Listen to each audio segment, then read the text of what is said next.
Amy and I worked together for several years ago to put in place requirements that all landlords in Columbus accept various sources of income to pay their rent. And this is such an incredibly timely conversation. I apologize for my team's tardiness, but we were participating in and I'm going off script, so don't fire me. We had the opportunity to participate in a robust conversation between CMHA as well as with HUD, specifically to zero in. If you did not know, April is Fair Housing Month, as well as reentry week, excuse me. And so that's advocacy around individuals who are returning back into society.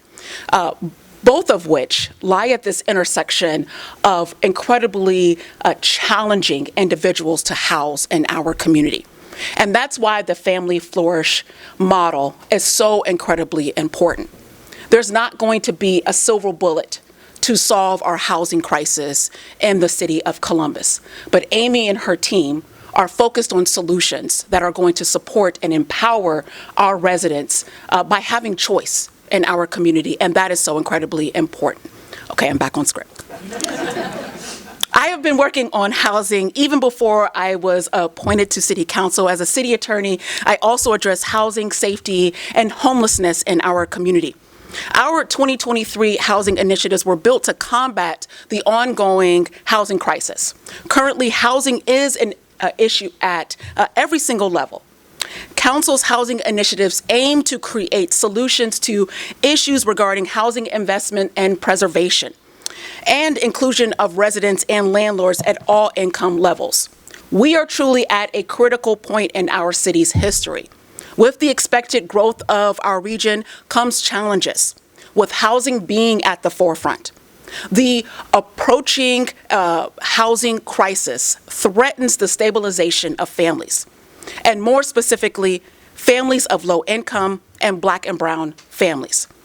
This could not be, I'm off script again, this could not be more evidenced by the fact that just last night at City Council, we had residents come down, and I encourage you all to pick up the dispatch today or go online and read what is happening at Riverview Apartments and Sankford Apartments. The statement that I just mentioned in those apartments include who are disproportionately impacted by housing: low-income individuals, people of color, our aging residents, and folks who are returning back into society. And so I was incredibly proud to create the Housing for All legislation that helps to support those individuals and models like we have with Families Flourish. It includes eviction prevention models, pathways to homeownership, acceptance of rent payments from entities that are not the tenant, and trying to promote inclusivity in our community. That is where I see the promise in Families Flourish. This program gives families access to the gated communities all over our region through zoning and exclusion that are priced beyond what families of modest means can afford. And those choices are not accidental. They are created to keep people out. Families Flourish creates inclusive neighborhoods in Columbus and throughout Central Ohio, giving families who want to access those great jobs, recreation, and amenities to those communities. I'm so sorry, 1 minute, okay. I'm in trouble already. And amenities those communities provide. The City of Columbus is working to overhaul our zoning laws and break down barriers that keep people segregated by income.